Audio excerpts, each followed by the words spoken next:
आज का हमारा टॉपिक है व्यावसायिक जोखिम, उसकी प्रकृति और उसके कारण।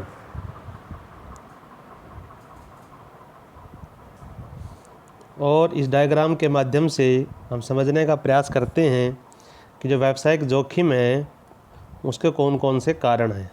तो इसके 4 भागों में बांटा गया है। तो पहला है प्राकृतिक कारण, दूसरा है मानवीय कारण, तीसरा है आर्थिक कारण और चौथा है अन्य कारण। तो ये 4 भागों में बांटा गया है व्यवसाय के जोखिमों को। तो वन बाय वन हम इन जो डायग्राम है इसको आगे स्टडी करेंगे एक एक करके। तो सबसे पहले हम करते हैं जोखिम की परिभाषा, क्योंकि व्यवसाय के जोखिमों का टॉपिक है आज हमारा। तो ये पता होना चाहिए कि जोखिम होते क्या हैं। तो रिस्क, व्हाट इज़ रिस्क। तो व्यवसाय के जो जोखिम है, तो जोखिम की बात कर रहे हैं फ़िलहाल। तो जोखिम कोई घटना या हानि होने की एक संभावना है। तो उसी तरह से व्यवसाय को भी रिस्क होता है या जोखिम होते हैं। तो बात करते हैं व्यावसायिक जोखिम की। तो व्यावसायिक जोखिम से हमारा अभिप्राय अनिश्चितताओं के कारण व्यवसाय को होने वाली हानि से है। तो जो रिस्क है, जोखिम है, 2 प्रकार का होता है, सर्टेन और एक अनसर्टेन, यानी एक निश्चित एक अनिश्चित। सर्टेन रिस्क तो वो होता है जो हमें पता है और उसको हम अपने प्रयासों से कम कर सकते हैं। एक होता है अनसर्टेन यानी अनिश्चित। वह रिस्क जो व्यवसाय के नियंत्रण से बाहर होता है और व्यवसाय उसे चाहकर भी नियंत्रित नहीं कर सकता, तो उसे अनिश्चित जोखिम कहते हैं। तो अनिश्चित जोखिम जो है हमने पढ़ लिया है। अब हम जो 4 हमारे जो डायग्राम हमने देखा था उसके बारे में स्टडी करते हैं। तो कारण है उसके व्यावसायिक जोखिम के, पहला है प्राकृतिक कारण। तो प्राकृतिक कारण व्यवसाय को नुकसान पहुंचाते हैं। उनमें हैं जैसे बाढ़ आ जाना, सूखा पड़ जाना, भूकंप आ जाना। तो इस तरह की प्राकृतिक आपदाएं आती हैं जो व्यवसाय को नुकसान पहुंचाती हैं। तो जैसे आजकल जो व्यवसाय प्रभावित हो रहे हैं, कोरोना वायरस भी आया हुआ है जिसके कारण व्यवसाय हमारे प्रभावित हैं। तो नेक्स्ट है मानवीय कारण। तो कुछ मानवीय कारण भी होते हैं जिसके कारण व्यवसाय को जोखिम उठाना पड़ता है और व्यवसाय को जिस वजह से हानि होती है, तो वो हैं जैसे कर्मचारियों का लापरवाही से कार्य करना, स्ट्राइक कर देना, तालाबंदी कर देना और जो उनके संसाधन हैं उनकी वेस्टेज करना और उनका अच्छे से इस्तेमाल ना करना। तो मानवीय कारण। उसके बाद बात करते हैं आर्थिक कारण। तो व्यवसाय जोखिम होता है आर्थिक कारणों से भी व्यवसाय को। जब बाज़ार में मंदी आ जाती है, बाज़ार में उतार चढ़ाव होता है, तो बाज़ार में उतार चढ़ाव होने के कारण जो व्यवसाय को हानि होती है वह उसके आर्थिक कारण माने जाते हैं। उसके बाद हम करते हैं जो हमारा जोखिम है वो 2 कैटेगरी में हमने इसको बांटा है। पहला इंश्योरेबल, दूसरा नॉन इंश्योरेबल जोखिम। तो इंश्योरेबल रिस्क से हमारा अभिप्राय ऐसे रिस्क से है या जोखिम से है जिसको हम बीमा करवाकर उस जोखिम को कम कर सकते हैं, रिस्क को कम कर सकते हैं। जैसे गुड्स का इंश्योरेंस करवा लेना, इंश्योरेंस थेफ्ट, चोरी का करवा लेना, आग लगने से जोखिम को बचने के लिए बीमा करवा लेना। तो इन सब से बचने के लिए व्यवसाय के द्वारा बीमा करवा लिया जाता है। तो इस प्रकार से अगर इन वजह से जोखिम होता है तो व्यवसाय इस जोखिम को कम कर सकता है। दूसरा होता है नॉन इंश्योरेबल रिस्क, यानी कि जिनका आप बीमा नहीं करवा सकते और जिनके बदले में आपको कोई कंपनसेशन नहीं मिलेगा, क्योंकि बीमा करवाया है तो नुकसान होने की परिस्थिति में आपको कंपनसेशन मिल जाता है। तो ये ऐसे कारण हैं जिनकी वजह से नुकसान होगा और आप उनका बीमा नहीं करवा सकते।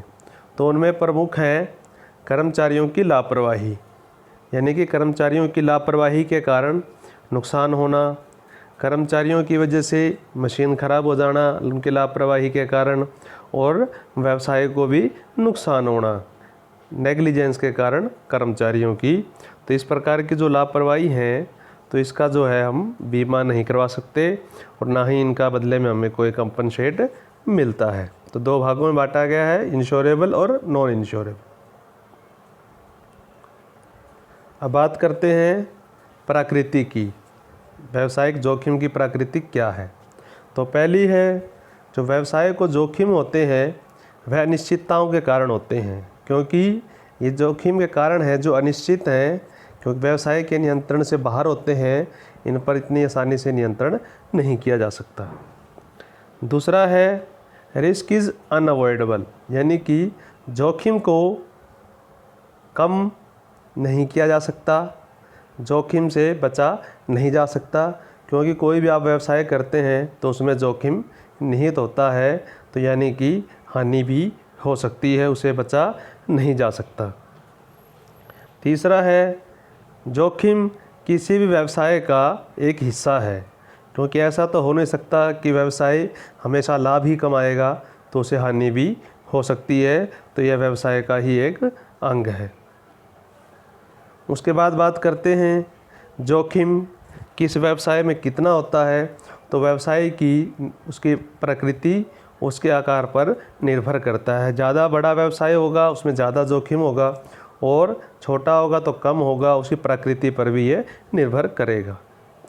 उसके बाद आता है profit is the reward for bearing the risk. जो व्यवसायी, जो बिजनेसमैन जितना ज़्यादा रिस्क उठाते हैं, जोखिम लेते हैं, तो उस व्यवसायी को लाभ कमाने की संभावना भी उतनी ही ज़्यादा होती है। यानी more risk more profit, less risk less profit.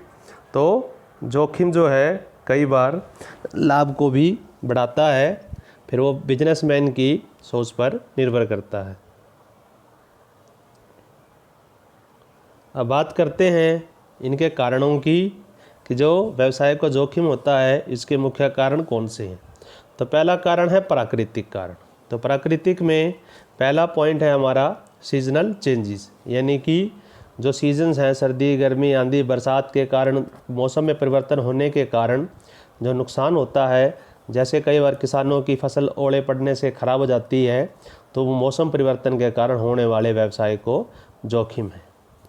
तो दूसरा है हमारा जियोलॉजिकल चेंजेस, यानी कि जो भूगर्भीय परिवर्तन होते हैं, यानी प्राकृतिक आपदाएं आती हैं, बाढ़ आ जाना, भूकंप आ जाना, तो इनसे ये सब चीज़ें भी व्यवसाय को प्रभावित करती हैं, जिससे जो है व्यवसाय को हानि उठानी पड़ती है। उसके बाद है नेचुरल कैलेमिटीज़।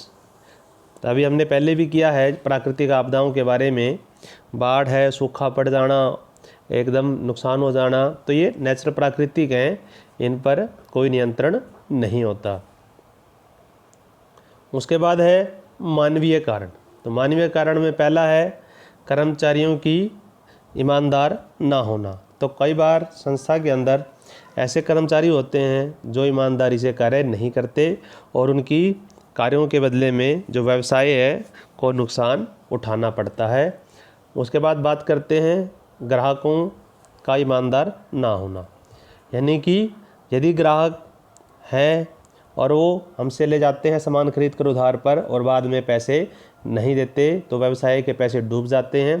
तो इस तरह से यदि ग्राहक जो हैं वह अच्छे नहीं हैं तो व्यवसाय को जोखिम हो सकता है। उसके बाद है स्ट्राइक एंड लॉकआउट। तो कई बार कर्मचारी जो हैं खुश नहीं होते संस्था से यकीनी कारणों से, तो व्यवसाय में तालाबंदी कर देते हैं या स्ट्राइक कर देते हैं, जिसकी वजह से व्यवसाय बंद होता है और व्यवसाय को नुकसान उठाना पड़ता है। चौथा है वर्किंग केयरलेसली, यानी लापरवाही से कार्य करना। तो कर्मचारी जो हैं कई बार अगर मशीन पर कार्य कर रहा है और वो लापरवाही दिखाता है, तो मशीन को उसके नुकसान हो सकता है या मशीन ख़राब हो सकती है लापरवाही से कार्य करने के कारण, और जो प्रोडक्ट है उसमें भी दिक्कतें आ सकती हैं बनने में, यानी जो प्रोडक्ट है उसकी जो क्वालिटी है वो डाउन हो जाएगी अगर वो लापरवाही से कार्य करता है। तो मानवीय कारण बहुत से हैं जो व्यवसाय को प्रभावित करते हैं। बात करते हैं आर्थिक कारणों की। आर्थिक कारणों से अभिप्राय था बाज़ार में उतार चढ़ाव होने के कारण व्यवसाय को होने वाला नुकसान या जोखिम। तो पहला पॉइंट है चेंज इन फैशन।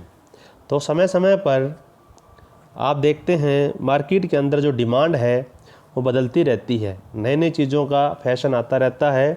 तो जैसे नया फैशन आता है तो जो पुराने वस्तुएं हैं वो मार्केट में बिकना बंद हो जाती हैं। तो फैशन में परिवर्तन के कारण व्यवसाय को जोखिम उठाना पड़ता है। उसके बाद आता है चेंज इन प्राइस, कीमतों में परिवर्तन। तो आपने कोई चीज़ मान लीजिए महंगे दामों पर ख़रीद ली, अब उसकी कीमत कम हो जाती है तो आपको नुकसान उठाना पड़ेगा। अगला है कंपटीशन, यानी कि आप जो व्यवसाय कर रहे हैं तो पैरेलल में एक और व्यवसाय आ जाता है और जो आपको compete करता है। तो पहले आप अकेले थे, ज़्यादा लाभ कमा रहे थे और प्रतिद्वंदी के आने से आपका जो व्यवसाय के लाभों पर प्रभावित होता है, हर व्यवसाय को जोखिम उठाना पड़ता है। उसके बाद आता है कस्टमर को सुविधाएं। तो जो कंपनी या जो भी व्यवसाय अपने ग्राहकों को खुश रखेगा, ज़्यादा सुविधाएं देगा, तो व्यवसाय ज़्यादा सफल होता है। यदि आप ग्राहकों की सेटिस्फेक्शन, ग्राहकों की संतुष्टि नहीं करते तो ग्राहक एक बार तो आपका जो प्रोडक्ट है वो खरीद सकता है लेकिन दोबारा आपके साथ नहीं जुड़ेगा और साथ में आपके ग्राहक जो और हैं उनको भी वो ख़राब करता है, जिससे जो आपका व्यवसाय प्रभावित हो सकता है। अगला कारण है अन्य कारण। तो अन्य कारणों में प्राकृतिक है, टेक्निकल है, मैकेनिकल है और मैनेजरियल है। इनको हम स्टडी करेंगे अभी नेक्स्ट स्लाइड में। तो बात करते हैं मैनेजरियल कारणों की, यानी प्रबंधकीय कारण। तो प्रबंधकीय कारण आप जानते हैं, संस्था को चलाने के लिए प्रत्येक विभाग में अलग अलग प्रबंधकों की नियुक्ति की जाती है। फाइनेंस डिपार्टमेंट में फाइनेंस मैनेजर, मार्केटिंग में मार्केटिंग मैनेजर। तो प्रबंधक की यह ड्यूटी होती है कि वह अपने विभाग को अच्छे से चलाए। यदि कोई विभाग का प्रबंधक जो है अपनी ड्यूटी में लापरवाही करता है या कार्य करने में सक्षम नहीं है या चुनौतियों का सामना नहीं कर पाता तो जो व्यवसाय को उसके कारणों से नुकसान उठाना पड़ता है। जैसे ये एग्जांपल है कि जो मांग है, यानी कितनी अनुमान है मांग का, बाज़ार में हमारी वस्तु कितनी डिमांड है उसका गलत अनुमान लगाना। आपने सोचा था कि ज़्यादा मांग होगी लेकिन आपने ज़्यादा प्रोडक्शन कर दिया, ज़्यादा उत्पादन कर दिया, लेकिन मार्केट के अंदर बाज़ार में आपकी मांग प्रोडक्ट की कम है, जिसकी वजह से आपने जो माल बनाया है वो आपका स्टॉक हो जाएगा और लागत बढ़ जाती है, जिसके कारण नुकसान उठाना पड़ सकता है। उसके बाद है पुअर लेबर मैनेजमेंट रिलेशन। यदि प्रबंधक कर्मचारियों के साथ अच्छे से संबंध स्थापित नहीं करता तो उनसे वो खुश नहीं रखता, अगर उनको दिक्कतें आती हैं कर्मचारियों को तो वह स्ट्राइक या लॉकआउट कर सकते हैं, जिसकी वजह से व्यवसाय प्रभावित होता है। उसके बाद है यदि वह संस्था को चलाने में सक्षम नहीं है या अच्छे से वो नहीं चला पा रहा, तो अगर वो संस्था को अच्छे ढंग से नहीं चला पाएगा तो संस्था को सफ़र करना पड़ेगा, तो जिसके कारण संस्था को नुकसान होगा। उसके बाद बात करते हैं नेक्स्ट कॉम्पिटिटिव कोज, यानी कि प्रतिस्पर्धा। तो यानी कंपटीशन में आपके सामने कोई दूसरा बिजनेसमैन आ जाता है जिसके कारण आपको अपने ग्राहक उसके साथ शेयर करने पड़ते हैं और आपकी जो बिक्री है वो कम हो जाती है, जिसके कारण आपको नुकसान उठाना पड़ता है व्यवसाय के अंदर। अगला है टेक्नोलॉजिकल कोज, यानी कि तकनीकी कारण। तो आप जानते हैं कि आज के युग में तकनीक का ज़माना है और तकनीक दिन ब दिन बदलती जा रही है, नई नई तकनीक की खोज हो रही है। तो जैसे ही नई तकनीक आती है तो पुरानी तकनीक आउट ऑफ मार्केट हो जाती है, उसकी बिक्री बंद हो जाती है। जैसे कलर टीवी आए तो ब्लैक एंड वाइट टीवी बिकने बंद हो गए, एलसीडी आई तो टीवी की मार्केट बंद हो गई, एलईडी आई तो एलसीडी कम हो गई। तो इससे धीरे धीरे जो न्यू इन्वेंशंस हैं, नई नई टेक्निक मार्केट में आ रही हैं, तो व्यवसाय को सफलता पाने के लिए इनको बदलना पड़ता है, व्यवसाय में नई टेक्निक का प्रयोग करना पड़ता है। तो नई तकनीक आने से जो पुरानी टेक्निक है या पुरानी वस्तुएं हैं वो मार्केट से आउट हो जाती हैं, आउट ऑफ फैशन हो जाती हैं, उनकी बिक्री बंद हो जाती है, जिसकी वजह से व्यवसाय को प्रभावित होना पड़ता है। और जो व्यवसायी इन तकनीकों को, नई नई तकनीक का व्यवसाय में प्रयोग नहीं करता तो वह भी पिछड़ जाता है। उसके बाद है अन्य कारण, ग्राहक का दिवालिया हो जाना। यदि कोई ग्राहक है, हमने उससे पैसे लेने हैं और वह दिवालिया हो जाता है तो वह हमें कुछ भी नहीं मिल पाएगा उससे, जिससे क्या व्यवसाय को नुकसान होगा। दूसरा, कर्मचारियों की स्ट्राइक कर देना, बंद कर देना, तालाबंदी लगा देना, गेट पे धरना देना, जिससे व्यवसाय प्रभावित होता है। उसके बाद है पावर फेल्योर, यानी कि बिजली बंद हो जाना। यदि व्यवसाय में किसी दिन पूरा दिन बिजली नहीं आती तो सारा दिन कार्य बंद रहेगा, जिसके कारण जो है व्यवसाय को नुकसान उठाना पड़ेगा। उसके बाद है premature death of expert employ और मैनेजर। यदि आपका कोई कर्मचारी या कोई प्रबंधक की मृत्यु हो जाती है तो उसको आपको कंपनसेट करना पड़ता है, कुछ सहायता राशि देनी पड़ती है, जिसके कारण व्यवसाय को जो है वित्तीय हानि होती है। तो इसलिए जो है व्यवसाय को जोखिम बहुत है। आपने पढ़े हैं 1 बाय 1, नेचुरल कोज, इकोनॉमिक कोज, टेक्निकल कोज, मैनेजरियल कोज, कम्पिटिटिव कोज, ये सब कारण हमने पढ़ लिए हैं जो व्यवसाय को प्रभावित करते हैं। और आज का हमारा टॉपिक यहीं समाप्त होता है, क्योंकि आप जानते हैं कोई भी व्यवसाय जोखिमों से नहीं बच सकता। अपने प्रयासों से कम तो कर सकता है लेकिन बच नहीं सकता, क्योंकि ये कुछ जोखिम ऐसे होते हैं जो व्यवसाय के नियंत्रण से बाहर होते हैं। धन्यवाद।